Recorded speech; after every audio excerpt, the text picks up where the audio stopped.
안녕하십니까, 루카스 인사드리겠습니다. 목소리 잘 들리시나요, 여러분들?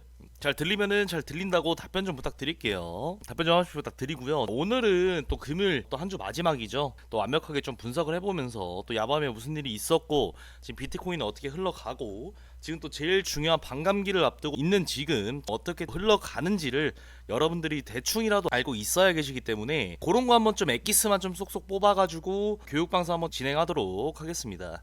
아시겠죠? 자, 바로 가보도록 할게요. 자, 일단은요, 잘 들리시죠? 오케이. 바로 가보도록 하겠습니다. 글로벌적으로 시장을 분석을 해볼 건데, 일단은 우리가 비트코인이라는 걸 알기 전에 거시적인 좀 관점에서 일단 미국의 시장을 꼭 알아야 합니다. 미국이 지금 어떻게 돌아가고 있고 어떤 식으로 지금 흘러가고 있는지를 알아야 되는데, 일단은 이번 주에 좀 연준 의원들의 발언이 있었다. 그 중에서도 이제 이 카시카리 보시면은 인플레이션이 계속 횡보를 하는 것을 본다면 우리가 금리 인하를 할 필요가 있는지에 대해 근본적 의문을 갖게 될 것이라고 이제 발언을 했습니다. 그러니까 얘 말은 이거예요. 인플레이션이 오르지를 않는데 우리가 왜 금리를 낮춰야 되냐 라고 한 겁니다. 그래서 한국 시간으로 좀 새벽에 발표된 미국 신규 실업 수당 결과가 이제 예상치를 좀 상회를 했습니다. 그러면서 당연히 금리 인하에 대한 필요성이 제기가 됐으나 파월을 비롯한 대부분의 의원들이 어떻게 발언했냐?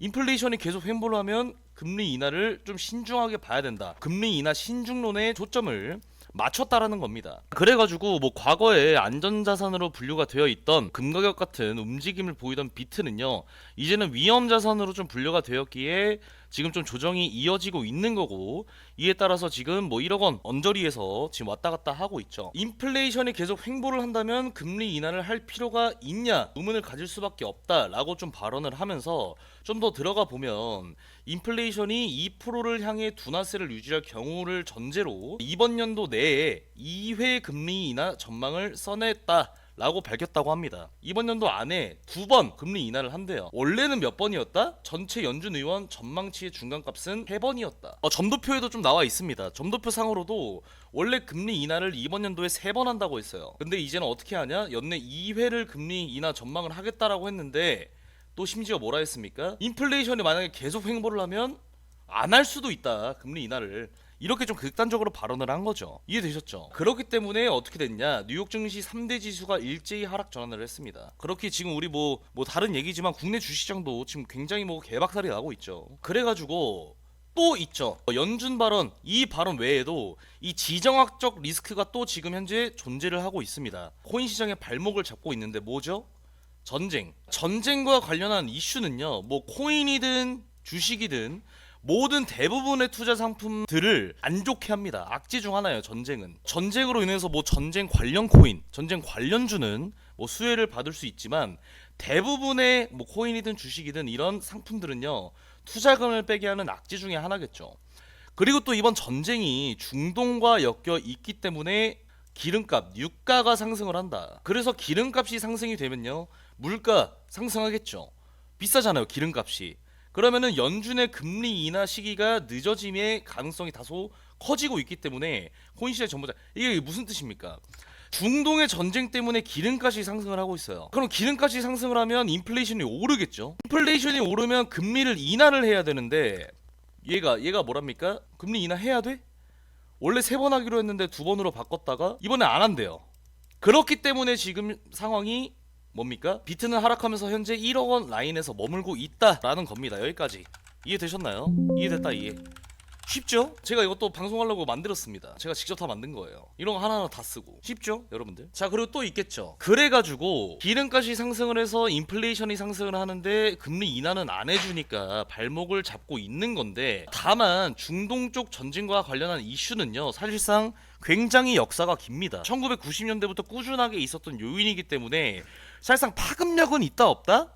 없다. 우리가 생각하는 것만큼의 그런 파급력은 그렇게 크지 않다라는 겁니다. 그렇기 때문에 비트코인이 지금 조정을 준다기보다는 좀 횡보의 느낌에 가깝죠. 7천만원, 6천만원 이렇게 빠지는 게 아니고 좀 횡보를 하고 있는 느낌이다. 그리고 또 볼게요. 이번에는 코인 시장 분석으로 들어가 봅니다.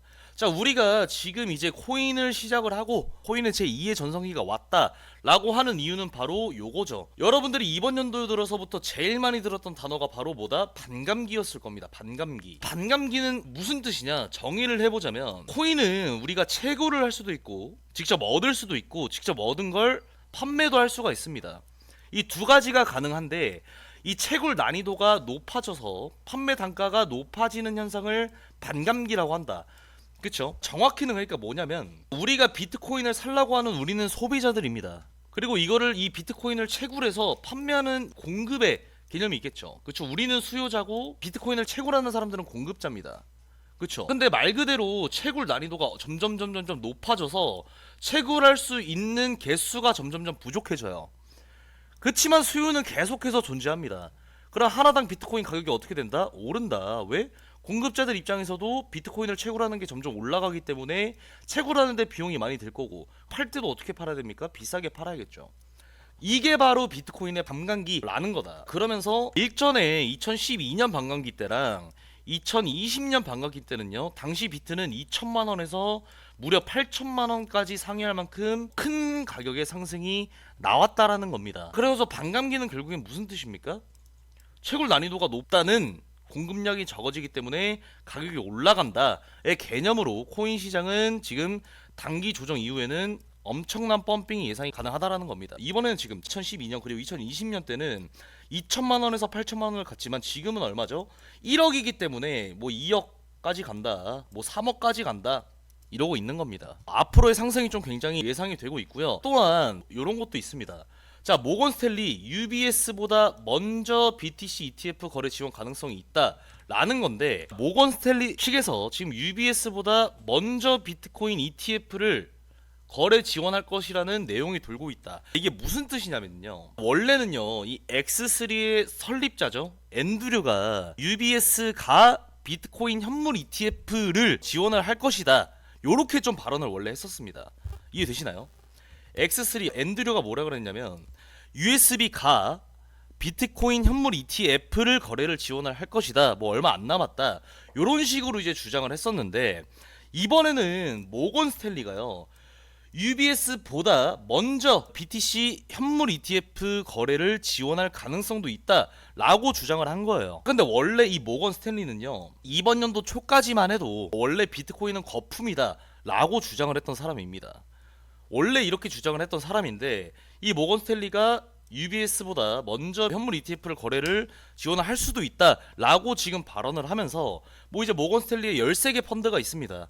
13개 펀드에 뭐 비트코인 현물 ETF를 포트폴리오로 1%에서 3%까지도 편입을 할 수 있다 라고 지금 좀 마음을 돌린 상태예요. 이해되시나요? 그렇기 때문에 코인 시장은요, 현재 뭐 기관 투자자들, 뭐 모건 스탠리도 포함이 되겠죠, 진입하기에는 블루오션 시장에 해당한다. 그래서 초기에 선점하는 자가 시장의 파일을 크게 먹을 수 있기 때문에 뭐 UBS나 모건 스탠리 다 기관 투자자들이죠. 미국 대형 투자 은행사들입니다. 비트코인을 ETF로 만들기 위해서는 발행하는 ETF만큼의 비트코인을 보유를 해야만 하기 때문에 반감기 공급량이 감소를 하고요, 또 부가적으로 대형 투자 은행사들과 맞물려서 폭발적인 상승 흐름 가능성으로 충분히 시작할 수가 있다. 그렇기 때문에 지금 비트코인이 단순히 반감기만 존재하는 게 아닙니다. 가지고 있는 호재가 반감기만 있는 게 아니에요. 요런 좀 살펴보자면은 이런 지금 이슈도 있다. 그러면서 모건 스탠리 등 다양한 대형 IB들이 채굴 업체에다가 공급자들이죠, 공급자들에게 BTC를 매입과 관련하여 조율 중인 것으로 확인이다. 왜 조율 중일까요?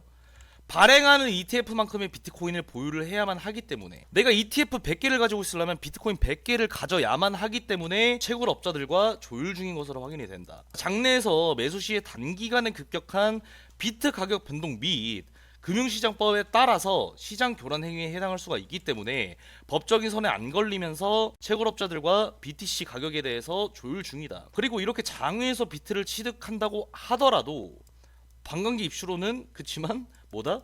공급량이 턱없이 부족합니다. 벌써 부족해요. 개미들이 지금 사기 바쁜데 대형사들이 사기가 좀 더 빡세겠죠. 그렇죠? 그렇기 때문에 뭐 장외 매수 플러스 장내 매수를 통해서 ETF에 필요한 비트 수량을 충족할 것으로 보이고요. 반감기 이후에는 6개월 그리고 1년 이상 꾸준하게 비트 가격을 견인할 요인으로 작용을 할 거다라는 겁니다. 여기까지. 어려운 거 있나요? 그래서 좀 요약을 해드리면요. 지금 현재 비트코인은 지정학적 리스크도 있고요. 그리고 지금 미국 금리 인하에 대한 리스크도 있습니다. 이해되셨나요? 그리고 이 둘은 엮여 있는 게 이 지정학적 전쟁, 중동 전쟁 때문에 인플레이션은 상승을 하고 있는데 얘네들은 지금 인플레이션이 횡보를 하면 우리가 금리 인하를 왜 하냐 라고 해서 사실상 현재 1억 원 라인에서 횡보를 해주고 있지만은 지금 비트코인이 내재하고 있는 이 가치는 굉장히 높다. 왜? 첫 번째로는 지금 반감기가 있죠. 반감기. 그리고 두 번째로는 모건 스탠리 같은 대형 IB들이 비트코인을 장외든 장내든 계속해서 지금 가지고 가려고 합니다. 그치만 지금도 공급량이 턱없이 부족한 상황이기 때문에 앞으로의 비트코인 가격은 어떻게 될 거다? 지속적으로 상승을 할 거다 라고 여러분들한테 말씀드릴 수가 있습니다. 그렇기 때문에 뭐 바로 결론을 내드리면은 투자라는 것 자체가 무조건 여러분들이 알맞은 시장에서 투자를 해야 됩니다. 지금 일단 미국 3대 지수 또한 굉장히 많은 하락을 했고요. 또 이제 어제 보시면은 전부 마이너스 1% 이상 빠졌어요. 뭐 다우, 나스닥, S&P 전부 마이너스 1% 이상 빠졌고 나스닥이 무려 마이너스 1.4%까지 빠졌습니다. 왜? 어제 금리 인하 이슈 때문에. 이에 따라서 당연히 국내 시장을 포함한 모든 시장들이 지금 조정을 받고 있다. 그리고 이 조정이라는 것은 단순히 빠지기만 하는 게 아닙니다. 일단은 거래 대금 자체가 빠져나가는 거고 두 번째로는 투심이 사라집니다. 이 조정이라는 게 단순히 가격이 내리는 게 아니에요. 단순히 내리는 게 아니고 가격이 내려도 다시 올라줄 이 힘이 필요한데 이 힘이 빠진다고 생각하시면 돼요. 이 조정이라는 것은 거래 대금 자체가 빠져나가고 두 번째로는 투심이 사라지기 때문에 다른 시장은 지금 뭐다? 죽을 맛이다. 그치만 다른 시장에서 빠져나가고 있는 이 거래 대금이 지금 어디로 몰립니까? 한번 답변씩 해주세요. 다른 시장 지금 거래대금 자체가 빠져나가고 있고 투심이 사라지고 있는데 이 지금 거래대금이 빠져나가면 어디로 가고 메인 기관 개인들의 투심이 지금 어디로 가고 있느냐, 요거 한번 답변 좀 부탁드릴게요. 비트죠? 맞습니다. 코인 시장입니다. 그쵸, 비트코인입니다. 자, 그렇기 때문에 이 모든 이 투자 시장은 무조건 뭐다? 제로섬 게임이다. 제로섬 게임이다. 무조건 제로. 요거를 여러분들이 무조건 알고 계셔야 돼요. 너도 나도 잘 먹고 잘 살자. 잘 먹고 잘 살자. 이게 아닙니다. 이거는 이런 마인드로 임하시면 무조건 죽습니다. 너도 나도 잘 먹고 잘 살자가 아니라 너가 죽어야 내가 산다예요. 원래 제로섬 게임의 뜻이에요. 한 놈이 0이 돼야만 내가 1이 됩니다. 이게 제로섬 게임의 정의고, 그렇기 때문에 여러분들 마인드도 뭐다? 너 죽고 나 살자가 돼야 돼요. 이거는 우리가 나쁜 놈이 아닙니다. 이건 우리가 나쁜 놈이 아니고 이 투자 시장이라는 것 자체가 원래 이런 겁니다. 그렇기 때문에 지금 제가 이제 말씀을 드리는 게, 어제도 말씀드렸죠. 저는 지금 여러분들이 계시고 있는 이 방을요, 무조건 코인 투자들의 왕국으로 만들 거다. 1000명, 2000명 쭉쭉쭉쭉 인원 제한 없이. 왜 늘려가고 있는 거냐면 우리끼리 하나로 똘똘 뭉쳐서 일사불란하게만 움직여야지. 뭉쳐서 일사불란하게 움직여야지. 누구 하나라도 어긋나면은 다 어긋납니다. 그래서 교육방송을 하기 전에 하우머치 님이 이 캐시 익절 타이밍이냐 더 오르냐 질문이다. 그치만 여러분들 아시다시피 저희가 이 캐시 그쵸 0.1원 부근에 매도를 걸어놨었고 오늘 아마 체결되셨을 겁니다. 그쵸? 모든 분들이 0.1원에 반절이 매도가 되셨을 거예요. 그치만 하우머치님 같은 경우에는 입장 자체를 늦게 하셨기 때문에 매수도 늦겠죠. 그러면 매도도 높아질 수가밖에 없겠죠. 평단가가 높아지니까. 그치만은 늦게 진입하셔도 우리가 매도 같은 경우에는 확실하게 해야 된다 라는 겁니다. 왜? 누가 한 명이라도 어긋나면 다 어긋나는 거예요. 우리끼리 하나로 똘똘 뭉쳐가지고 남들 죽을 때까지 우린 살아야 되겠죠. 굴락이 원래 고래입니다. 고래. 바다의 왕이에요. 이런 식으로 지속적으로 좀 안전한 코인들, 비록 지금 비트 장이요 보시면은 이 캐시 정말 좋네요. 방송하는 와중에 또 오르고 있습니다. 박수! 이건 박수 쳐야겠네. 다같이 박수 짝짝짝. 방송하는 와중에 지금 여러분들 또 돈 벌고 있는 겁니다. 방송하고 있는 와중에 여러분들 돈 벌잖아요. 자, 비트코인이 무려 지금 2%가량 또 빠지고 있습니다. 2%랑 빠지고 있지만은 우리는 어떻게 해야 된다? 비트코인이 아무리 빠져도 오를 놈들만 직접적으로 캐치를 한다. 뭐 여기까지는 뭐 2%는 솔직히 의미가 없고요. 오늘 이 세 개만 보시면 돼요. 비트코인 캐시, 그리고 이 캐시, 그리고 쿼크체인까지. 우리 지금 이 캐시가 비트코인 캐시보다 더 많이 오르고 있다라는 겁니다. 지금 보이시나요? 이런 코인들만 진짜 속속 뽑아서 좀 매수를 할 예정이니까 저희는 뭐 말씀드렸다시피 뭐 유료 VIP 뭐 이런 거 짜칩니다. 안 해요. 코 묻은 돈 안 받습니다. 코 묻은 돈 안 받습니다. 그냥 저는 왕국으로 만들 거고요. 만들 거고 여러분들은 그냥 편하게 매매해 주셔도 되고 공부하셔도 되고 소통하셔도 되고 아시겠죠?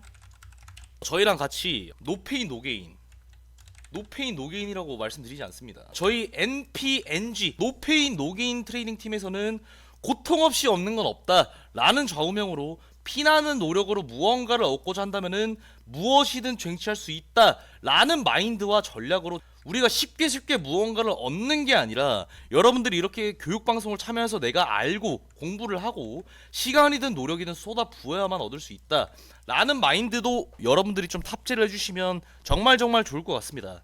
아시겠죠? 오늘 좀 교육방송 여기까지 하고요. 오늘 또 한 주 마무리되는 금요일이니까 또 불금 즐기시고 저희는 주말이든 저녁이든 새벽이든 코인장 계속 들여다보고 있으니까 지금까지 2만원 또 고생 많으셨습니다. 아시겠죠? 주말 편하게 보내세요. 방송 여기까지 하겠습니다.